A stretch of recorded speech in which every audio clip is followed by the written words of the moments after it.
Good evening, everyone. We are definitely running late. So tonight was a very special event. I was attending my father's birthday party. Happy to see him. Happy to see that he's still here for another year. And hopefully more so in the future. Now, despite my tardiness, I think this is a good thing because we're actually about to wrap up with Theo's route. So let's wrap it up. Oh dear. Is it this one? Yeah. Okay. Perfect. First, an establishing shot. A familiar kitchen, only slightly different. The walls unfinished, the cabinets sparse and damaged, the grass outside green. An expected scene holding its breath for a centerpiece.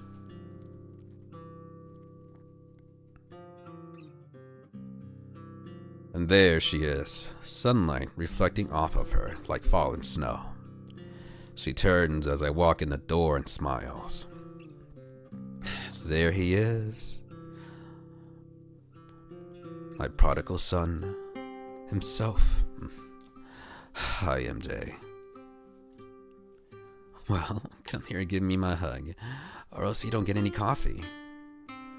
First, the expected display of exasperated reluctance. Then, the yearn for embrace. She feels thinner than last time. Each hug, there's less and less to hold on to. Every time I see you, you look skinnier. I have no words to offer in response, so I shrug. Her eyes comb me like searchlights, looking for sailors lost in the waves. How are you, Theo? I'm fine. You always say that. Maybe I'm always fine. Maybe you are. She pulls my mug out of the cupboard and fills it with steaming hot coffee. Thanks. You are very welcome. I take a massive fortifying glug and force myself to set the cup down. I can't appear too eager. It's good to see you again.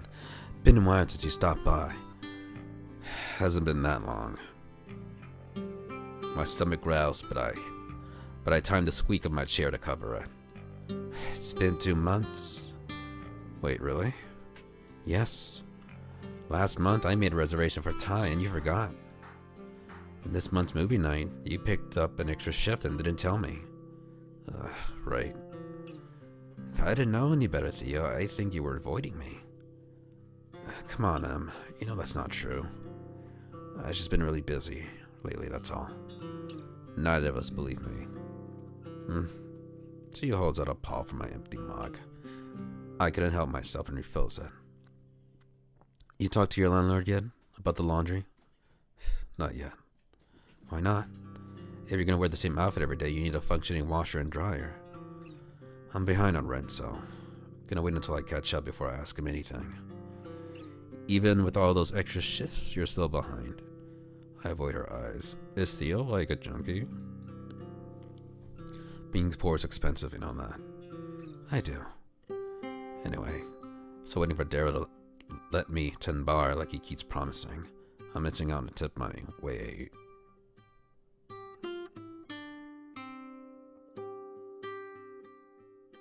Well, maybe if you look less like a haunted scarecrow, he'd feel better about standing you up in front of his customers. Thanks for the advice. Real helpful. She sets her empty mug down, all business. Jokes aside, Theo, you look a mess. Even worse than last time. Are you trying to make me worry about you? No, obviously not. My stomach growls again, her eyes narrow. And quick picking at your scar, that thing is years old and still looks like it'll open up any second. Okay. Anything else I'm doing wrong? Look, I didn't invite you here to argue. Could have fooled me. Just promise me you'll talk to your landlord, okay? And next time I see Daryl, I'll have a chat with him about getting you behind the bar. If it's rent that's a problem, I can help. No. I told you already, I don't need your money. Harsh and rent. But the harshness fell so easily. Alright then, no loans from your aunt. Not even as a birthday present? My birthday is months away. An early birthday present? Alright. It was worth a try. Let's just stop talking about me. What have you been doing wrong, Lily, that I can pick on? Depends on who you ask. I messed up my elbow the other day messing with the plumbing. Oh, she's doing the exact same pose Theo does. I did tell you to hire a plumber. You did. Was it your bad elbow? It was my bad elbow. Figures. But the upstairs toilet is finally functional, and all it cost me was one elbow. And you know the plumber would have asked for an arm and a leg. That gets a chuckle out of me. This whole house is coming alive bit by bit, especially now I've moved all the furniture in. I'm sure you notice a few familiar pieces. I look down at the pockmarked surface of the reliable old table. You could have gotten a new one, I say, tapping the wood with a claw. I pretty much ruined this thing. Nonsense, it just bears your marks, that's all. Yeah, from my old homework. Nothing important or interesting. It's your childhood, Theo. A time I remember very fondly. That makes one of us. You can just toss her. It doesn't matter. She's always good-naturedly. She was always so endlessly patient. When I see this table, I think of you. Why would I throw it away? Regardless, it fits well with this kitchen setup. Obviously, you need some TLC, but this old house still has plenty of life. And to think they were gonna knock it down. So not sure why you bought it. Seems like more work than anything else. The work is the point. I'm doing something constructive. Labor I can clearly see the fruits of. Rather than just working to stay alive. She fixes me then, with a gaze I cannot hold. My heart jumps and I feel the coffee's first violent kicks at my empty stomach. Before I ask the question, something tells me it's a bad idea. I ask it anyway. How's Jo? Haven't seen her in a while either. Neither have I. Theo, we called it quits. I twitch, as if stung. What? Why? She stares at me evenly. You know why. I know why. I wanted her to move on. To find someone else she could check up with. For the long haul. And she wanted that too. It took a few vicious fights and a lot of tears, but I finally got her to admit it. I like Jo. Don't cry, Theo. Don't you dare. I liked her too, Theo. A lot. But it's better this way. No, it isn't. Nothing is better this way. Nothing will ever be better. Never again. Silence settles over us then. A silence so crushing, I can hardly breathe. Eventually I open my mouth and realize too late that I have no idea what will come out. The words tumble out of me anyway. You ask how Brooke's doing? Her jaw tightens. I don't know why I said it. I knew where it would lead. But I just couldn't sit in that silence a moment longer. I needed to replace it with something, anything. Even a fight. No, I didn't. Why not? Because, like I said earlier, I didn't invite you here to argue. Who says we're arguing? She takes a deep, preparatory breath and crosses her arm, mouth set in a firm line. I don't even know why I'm doing this. Alright, Theo, how is Brooke? Not great. If you even care. Her back's acting up again. It almost does when the weather changes. Interesting. Interesting, Dallas. I'm actually gonna be drinking cold water this time.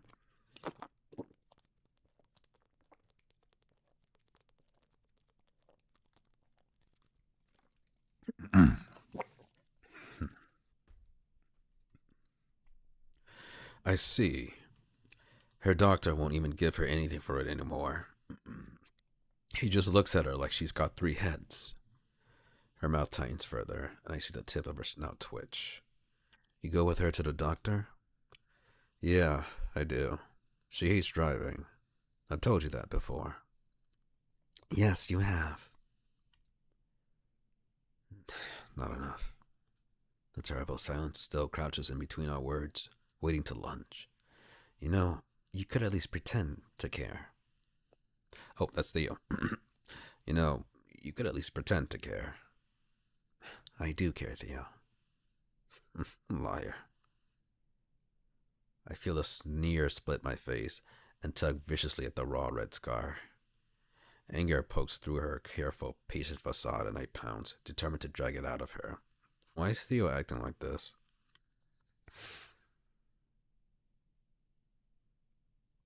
This is not what I expected.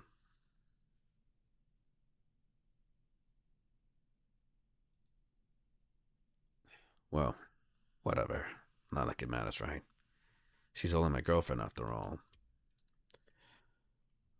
Let me see.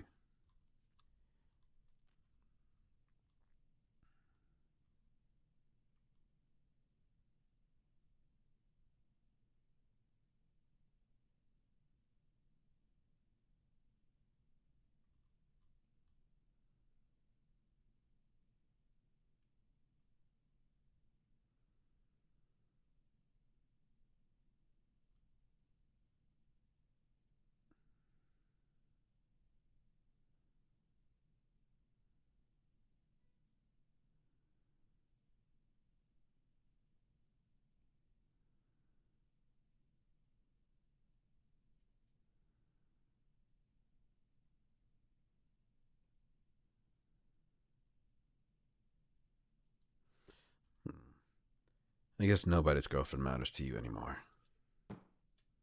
She bangs her mug down on the counter and takes a step towards me, hackles bristling. I flinch before I can stop myself. I see the shadow of my father in her, and the harsh set of her shoulders and the thunderous ripple of her brow. Alright, Theo, if you really want to start, let's start it. Does that girlfriend of yours have a job yet, or is she still just cashing your checks? No, not yet, but she's looking. Well, her back.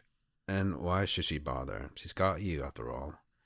Her meal ticket, her chauffeur, her side piece, her personal punching bag. You don't know you don't know, and oh boy, this is petulant, whiny, infantile.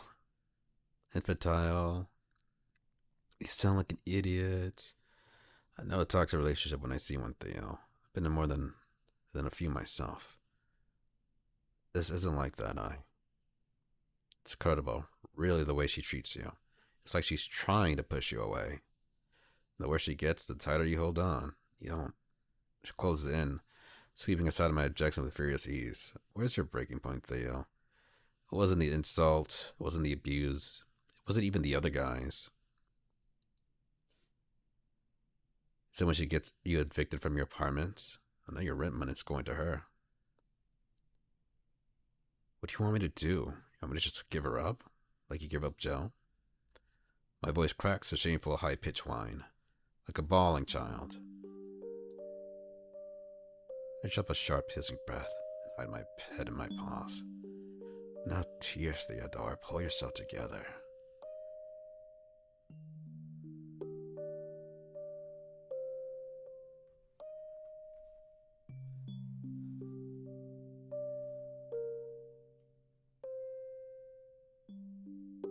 Her voice, when it comes, is softer now, though just as unforgiving. You wouldn't be giving up, you'd just be moving on. It's way past time you moved on. Ugh. I can't look at her. I can't.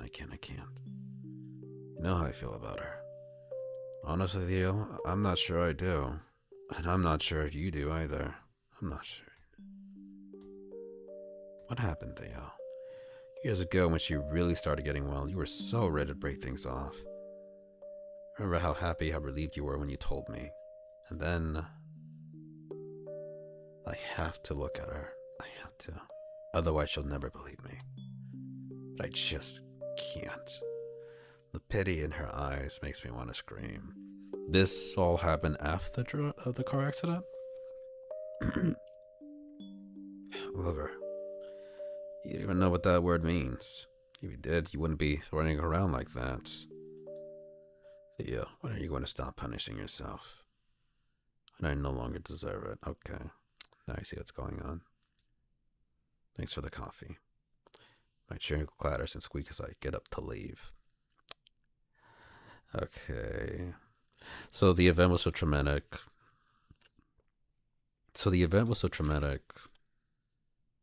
That Theo just basically stopped caring about himself. And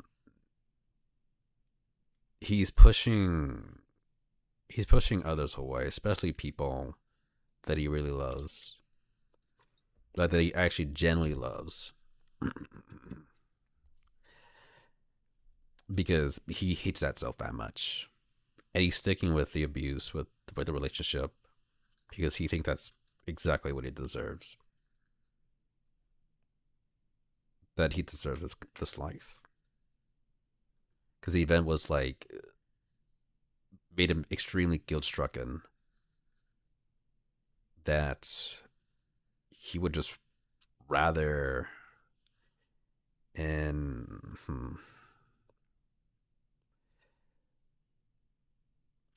if you ever have that feeling where the position that you're in right now,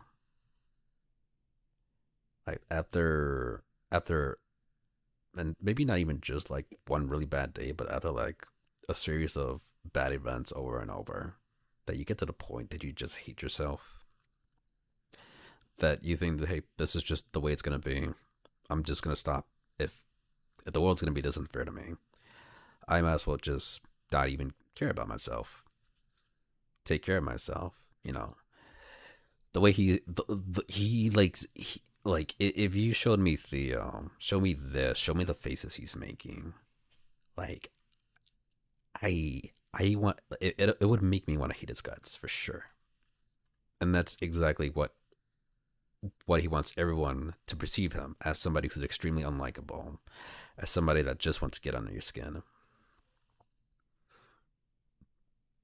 But Auntie here is too smart for that. Auntie knows that he's just punishing himself. I'm halfway through the doorway when I feel an iron paw grip my shoulder. Theo, I have another follow-up appointment this Friday. My whole body freezes solid, shot through with eyes, like a fox in headlights, like a corpse who hasn't realized he's dead. I want you to be there. I think you should be there.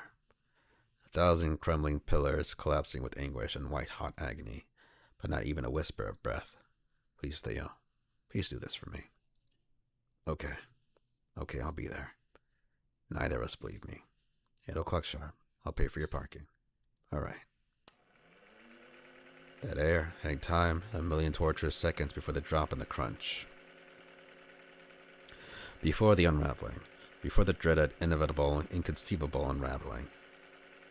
Men can't handle pain. The picture goes white as winter snow. The reel spins endlessly, clattering film, turning round and round and round. Over and over and over again. Forever. I will never forget.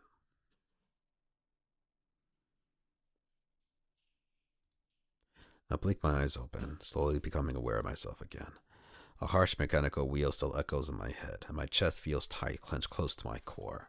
A raw, gnawing feeling, like it did something wrong. Really wrong.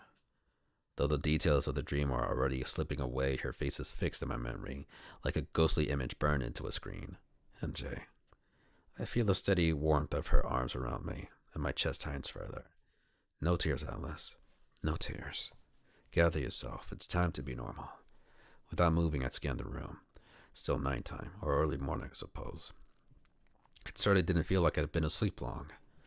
Just moments ago, I was drifting off to the sound of Theo's soft breathing, a sound I no longer hear. I rise as quietly as I can and peek over the top of Theo's bed. Empty. Bathroom door is open, clearly empty as well. Strange. I didn't hear him leave. For some reason, it was hard to imagine Theo moving so silently, creeping gently over my sleeping frame in the dark. What do I do now? I look down at the rumpled sheets on the air mattresses, then get back into Theo's empty bag. I silently pull on my clothes and exit the bedroom, pulling the door shut behind me. Let's try downstairs first. I pass by the wall of photos on my way downstairs. I stop, of course, at one in particular. There they both are. Theo's boyish face looks so strange without that jack scar. I wonder, how many opportunities did he get to smile like that? Truly, how many moments did he experience that filled him with joy? I hear a clattering of mugs from the kitchen and the telltale squeak of a familiar wooden chair. I sweep down the remaining stairs and pad towards the sound. Why does it always feel like the eyes in that photo are following me? Sure enough, it's him sitting in his usual... Oh, wait a minute. This is actually going to be a... The fox is tapping aggressively at his phone, eyebrows furrowed, a full mug of coffee getting cold in front of him. I forgot about this part. He looks almost tense as I feel something must have happened. Theo, everything all right? He continues hammering at the screen, offering nothing further. Genuinely unsure of what else to do, I decide to make some coffee as well. Maybe that will help me think. I make my way slowly over to the coffee machine. I find myself almost tiptoeing, not wanting to disturb whatever he's doing. The gurgling coffee pot seemed to take days to fill. Finally, with a steaming mug in hand, I settle down in what has become my seat. Fragments of the dream still smolder like hot coals. I was just here in this kitchen years ago, and so was he. It's strange. I feel her absence now. I feel it plainly. Is this how you always feel, living in this house? We sit quietly for some time. I sip my coffee. He ignores his. Eventually, I can contain it no longer. Questions about her bubble up like boiling water. I can't hold them back anymore. I open my mouth and... I think Diana, the old you. Ewa. Where's my phone? 1 second. Where's my phone? There it is. Let me just... Oh boy. EWE.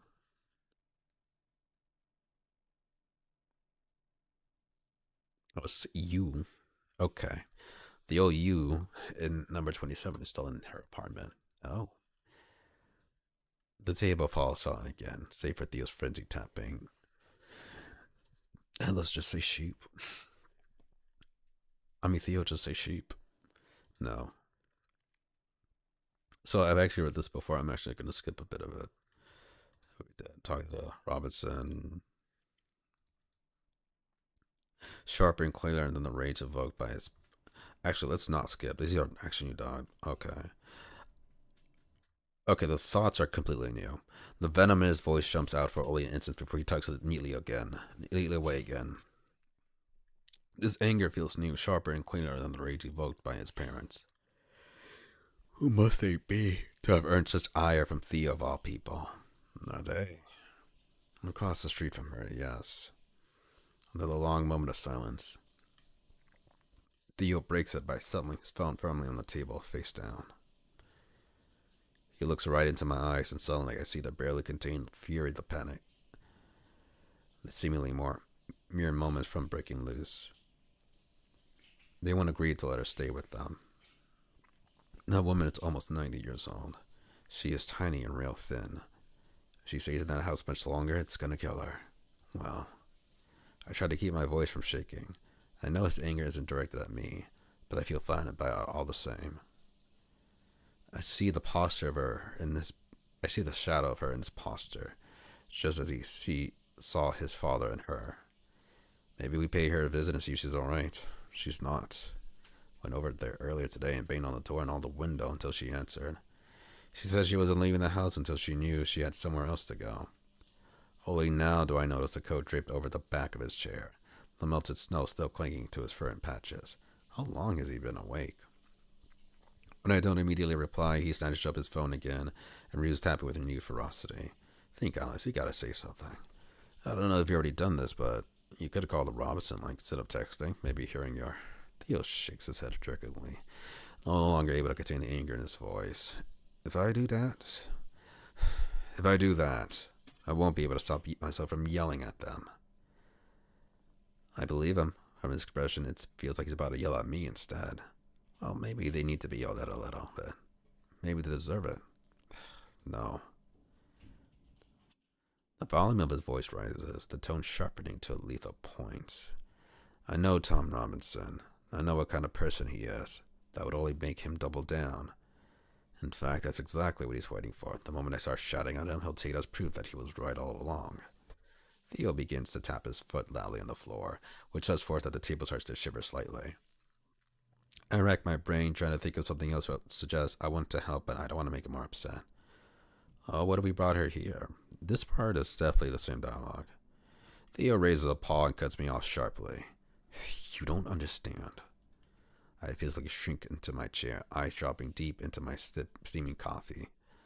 Why do the words "you don't understand" hurt so badly? Even on her best day, I'm not sure we could get her off the street. Not even with this much snow. And she's been sitting in that house for 3 days. He's shouting now. Robinson lives across the street. Given her condition, it would be a miracle we can even get her there. And they won't open the door. On the last word, he slams the table with a pause of lukewarm coffee splashes out of the forgotten mug. The room is very silent now. The kind of silence that only makes itself known after shattering noise. Theo's gaze down to his brown spattered paw, perhaps remembering a similar scene long past. His expression curdles into a turbid mix of emotions, all fighting for dominance. There's one thought, however, I can see quite clearly reflected in his glistening eyes. No tears, Theodore. Pull yourself together. In this silent moment, the eye of the storm I feel deeply connected to in ways I didn't before. One by one, his complex feelings come into focus, his inscrutable countenance unraveling before my eyes. I feel his anger, of course, rolling closest to the surface. I feel a rage has been building and building for years, ebbing and flowing, and sometimes abating, but never truly vanishing. It scares him. It frightens him to his core. He fears that one day the dam will burst. That rage will surge right past his defense, crashing down on him and those around him, like a tidal wave or a blizzard. Tied tightly to that rage, concealed just behind his thunderous mask, I see his feelings of helplessness, of uselessness, the dreadful hollowing fear that, no matter what he does, it will never be enough. That fear brings a singular pain, simultaneously sharp and dull, stabbing and crushing, piercing swiftly like a knife, and overwhelming slowly like a creeping rot. If you look beneath it all, if you plunge your paws into the fear and the sound and the fury and search for the source, you'll find love. Love is the source. Whoa. He fears that his love will go to waste, and he rages at a world that would waste it without thought. I feel that love as strong as I feel her absence. I feel plainly his deep desire to help this woman, even if no one else will. And I feel my own desire to help them both, in whatever small way I can. In the end, it's really that simple. I want to help, so I will. I swallow the lump in my throat and force air to the tightness in my chest. Theo, let's call the Robinson. We'll talk to them together. If they hear from multiple neighbors, it might help to convince them. Theo, there is no reason why you have to do all of this yourself. You never have to do anything yourself. Let me help you. He closes his misty eyes and grits his teeth. No tears. We sit together at Theo's old kitchen table. 2 cold cups of coffee, and what feels like the entire universe separating us. With all of the barest of effort, I reach across the universe with my paw and place it on top of his. He doesn't pull away. Here now, frozen in time, my anxiety ebbs and I look directly into his face again. Feeling my eyes on him, he opens his.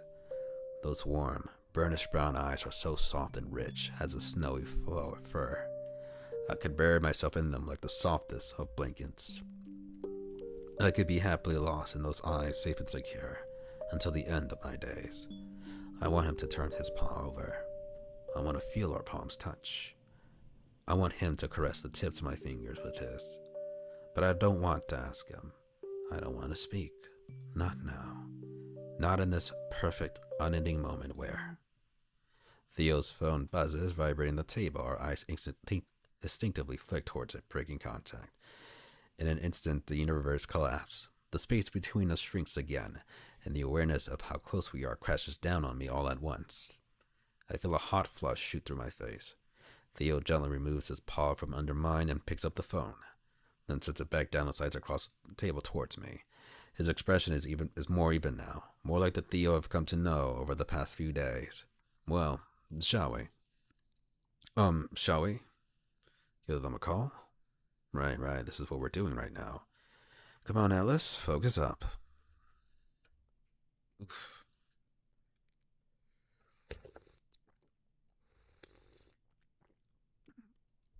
Yes, let's.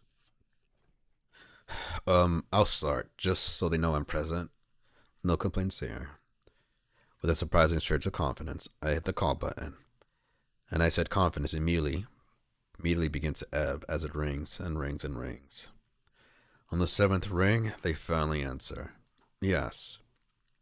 A gruff male voice halfway to anger already. Good morning, Mr. Robinson, correct? Oh God, I forgot how much I hate talking on the phone. Who is this? My name is Atlas, and I'm sitting here at the kitchen table with Theo from down the street. I and several other neighbors have been staying here in his house while the power is off.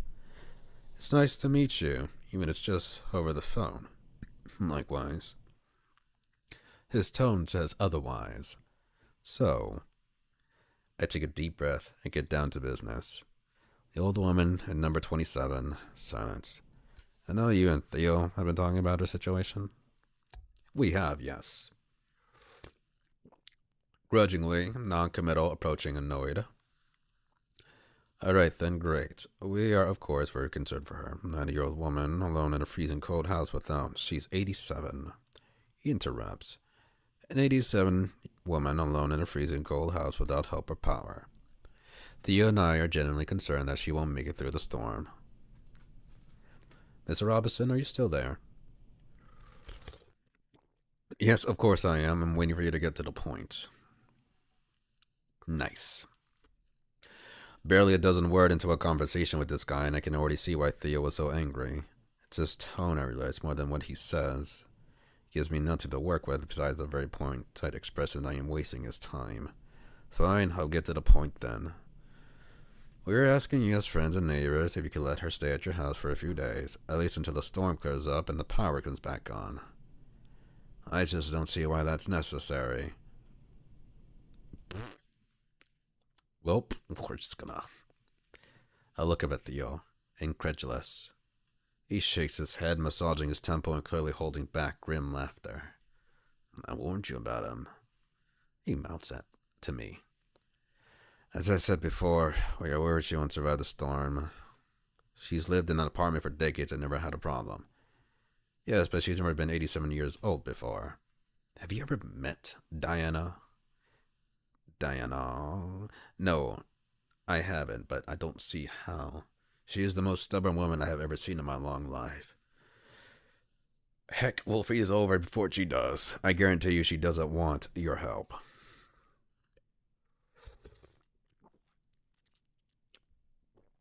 Whether she wants it is besides the question, Tom. Theo speaks up, graciously taking the baton from me. I stifle a sigh of relief.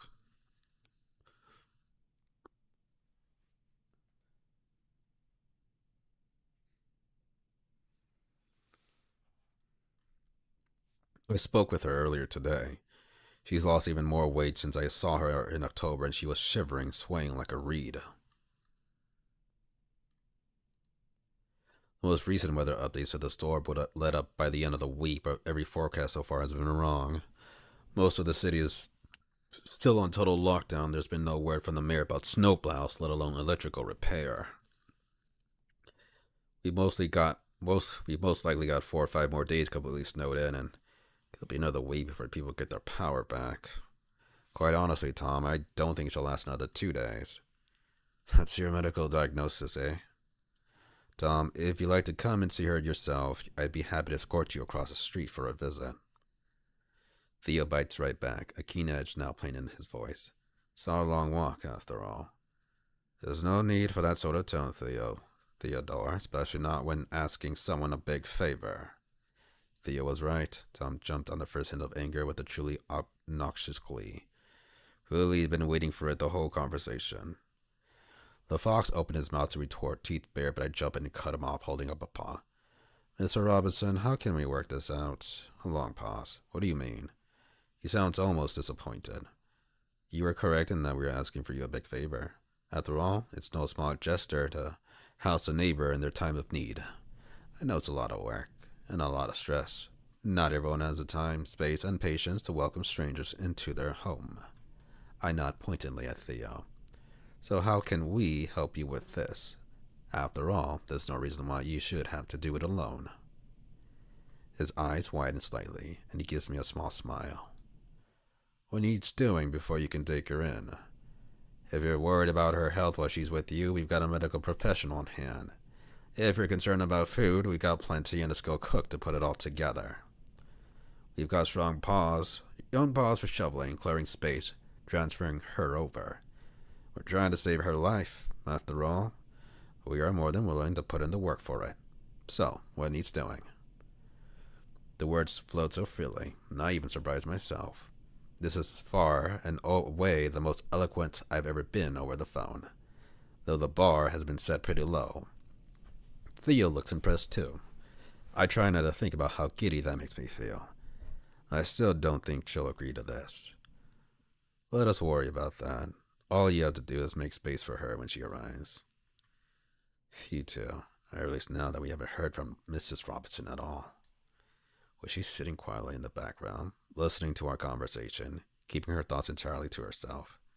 Well, I suppose. I jump on that hesitant sentence immediately. Great, thank you very much for your kindness, Mr. Robinson. We'll start getting ready to head over right now. Right now? Yes, right now. We want to get her out of there as soon as possible. We'll be there within the hour, so please be ready for us. Now hold on a minute. This time it's my turn to let him flounder in silence. Gosh, does it feel good.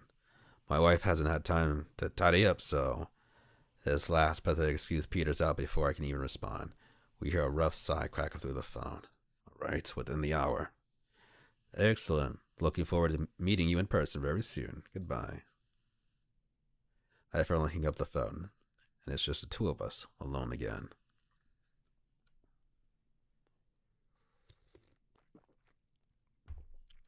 How'd I do?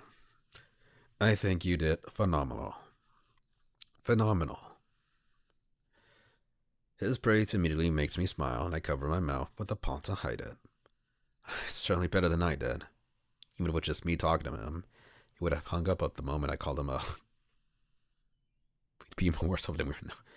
Gosh, you weren't kidding. He really is the worst. Always has been. We have not so quietly hated each other for as long as I can remember. He and Diana hate each other, too. Tom doesn't see eye to eye with anyone, not unless they're willing to put him on a pedestal. And then they're looking up at him from the ground. Exactly. What about his wife? I noticed she didn't say much. Theo's eyes dropped to his lap. No, she never does. It's difficult to get a read on her at the best time. Especially when Tom's around. You tend to eat up all the air in the room. Maybe we can talk to her directly once we get there. I'm sure she'll be easier to work with than him. Hard to say. In that house, what Tom says goes. She cedes ground to him on every issue, no matter how small. In that way, she reminds me of my mother. Try as I might, I can't think of any other response.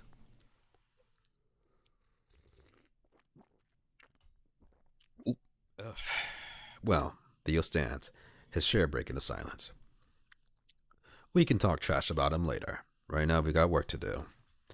If you'll give me a hand with waking the others, Only now I realized that I just volunteered everyone else to help without their knowledge. Oops.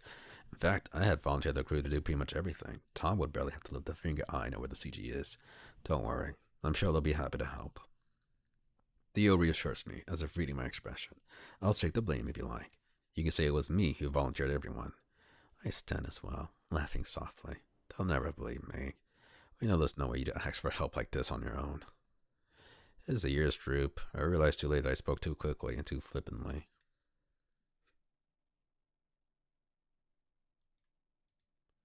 That wasn't called for, sorry.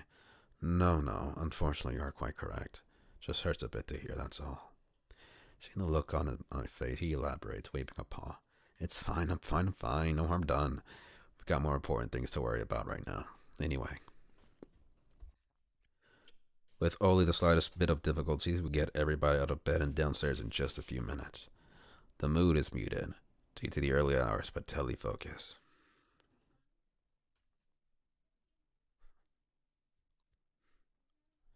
All of us are clearly ready to do what needs to be done.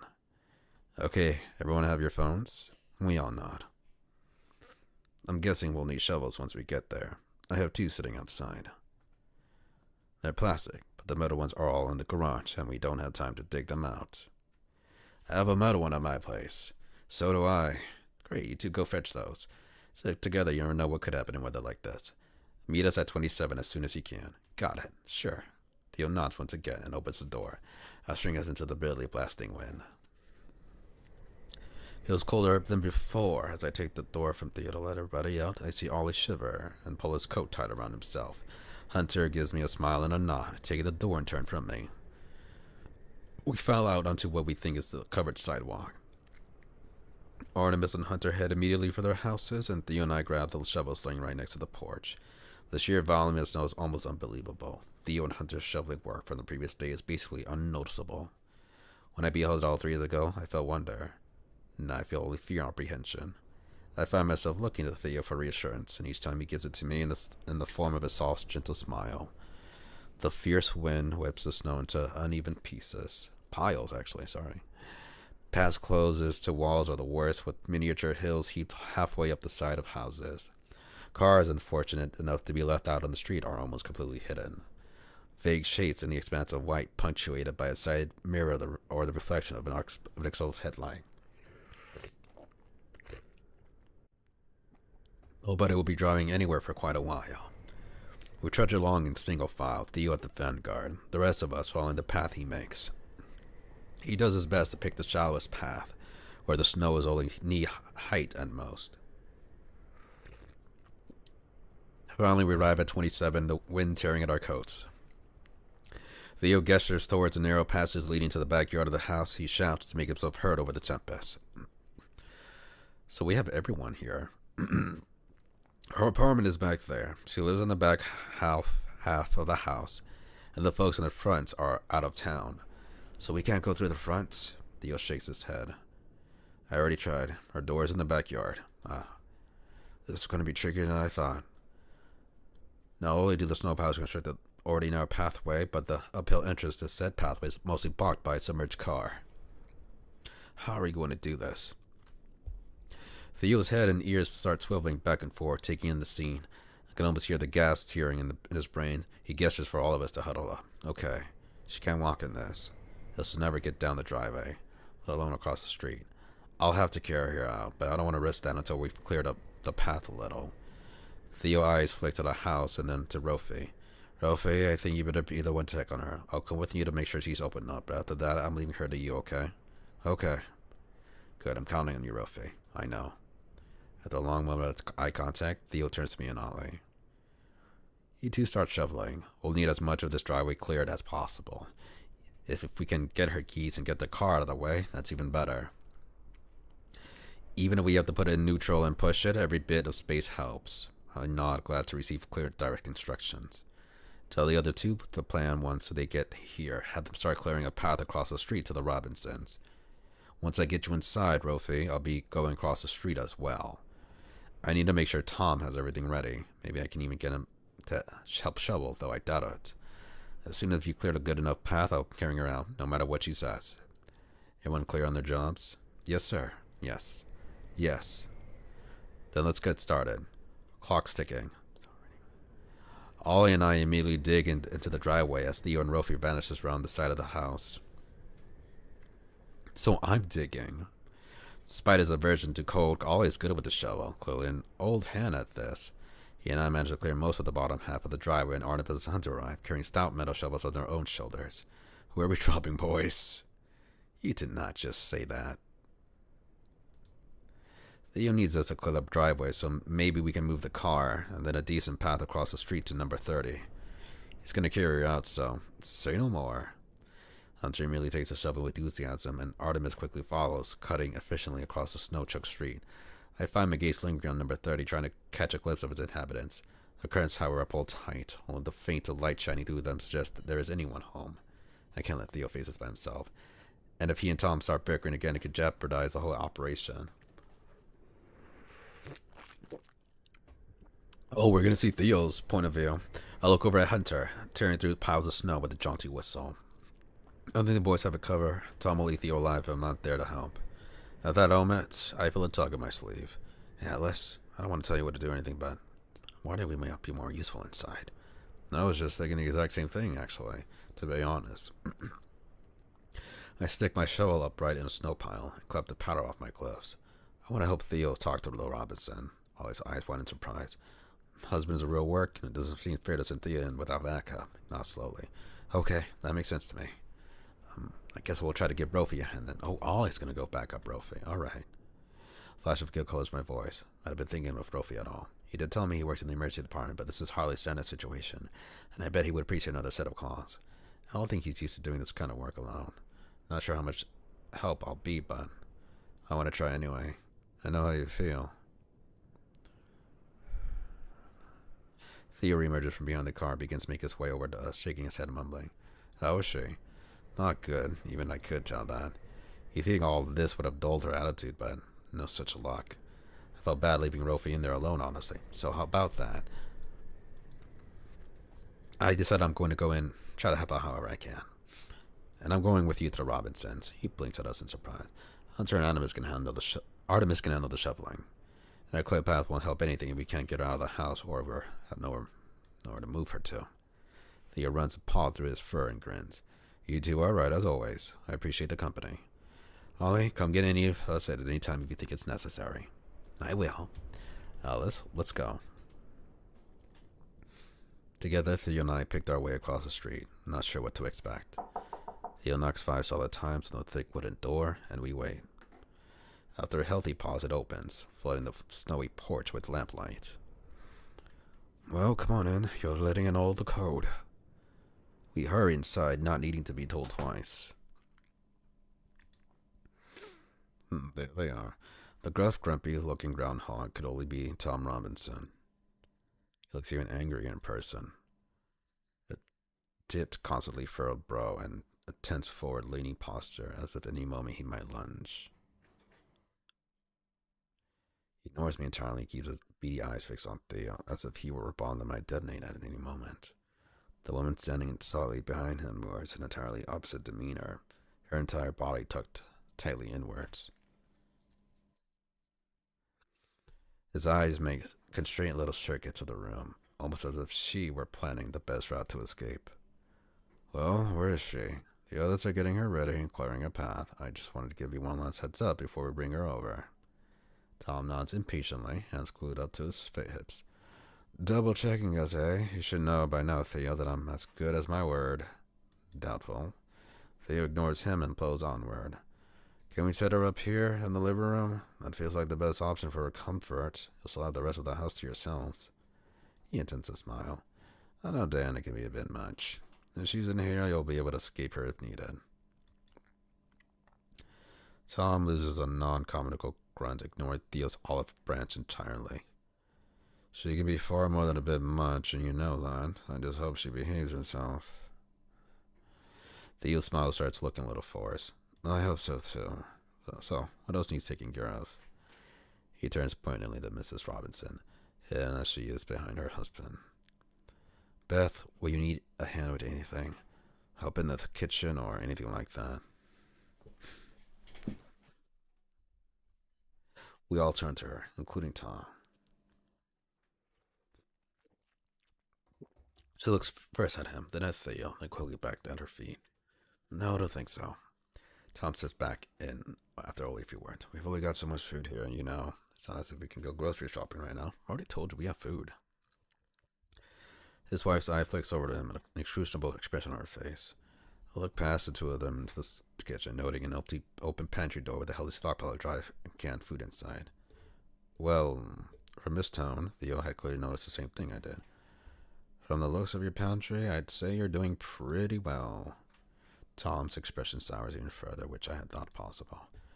I seem to recall you saying that we could be snowed in for another week or more. That's why I agreed to help you with this in the first place.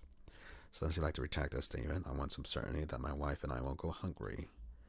Tom voices, catches, and rips like a serrated braid, every consonant sharpened for a maximum annoyance. I give Theo's sleeve a tug and step forward into the conversation. If that's a concern, we have extra food and supplies to share. I copy Theo's tactics and address Mrs. Robinson directly. And we can bring clothes, towels, toiletries, and other stuff over from our house. You don't have to worry about your own supply. Well, yes, that goes without saying. As Tom attempts once again to center himself in the conversation, Miss Robinson looks at me for the first time. Her eyes are purposeful blank, but leave me out of this, they seem to say. Just let me alone. Tom leans in a little closer, not so subtly positioning himself between me and his wife. We are sticking at our necks out here, you know. Do remember that. No, yes. If there's a problem, you'll be hearing from me, understood? Yes, of course. For a long moment, Tom expects me, like a bug under a microscope. He's trying, I realize, to extend the argument, to find some foothold, some new thing to complain about. Very well, then. With a dramatic sigh, he gives out and makes a show of checking his watch. The day has officially started.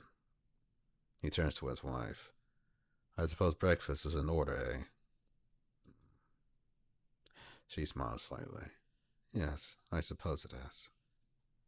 Bring my coffee up to the office when you have a moment. Davis should be awake by now, and I've got to talk to him about that Heston job. Damn, Bliss gonna... Oh, I've seen this before. I'm gonna tell like a star actor leaving the set. Mrs. Robinson waiting until his clapping feet across the stairs. Then she turns on and gaze fixes on her shoes. You have to excuse me, but perhaps it won't make itself. We appreciate you welcoming us into your house like this. She nods quickly and turns to walk away. Theo steps forwards and calls out, raising a paw to catch her. She stops jerkily in the kitchen door, turning only slightly back towards us.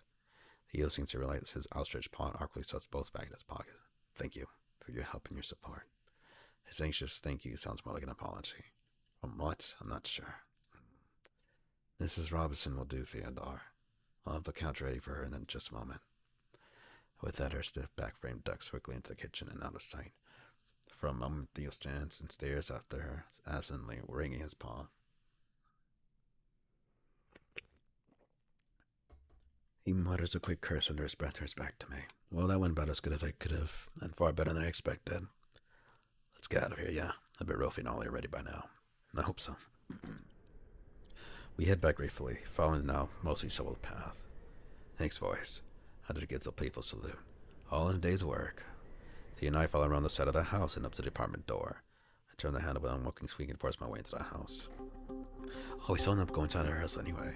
A quiet stench of cigarette smoke mildew hits me like a wall. I recoil and Theo almost bumps into me from behind. Steady there, you okay? Yeah, sorry, just... I have a paw in front of my nose. Theo shakes his head, rolling his eyes. It's always like this. Try not to breathe too deeply. Strides walk here. Diana, I think Theo just arrived. We walk down the small entryway into the clever toilet. I spot them immediately. The old woman closed one milky eyes per green, even bothering to think that she looks tiny. Ollie sat next to her, perched on the arm, looked surprisingly calm. Here they are, Diana. This is Alice. Of course, you know Theo already. Goodness, okay.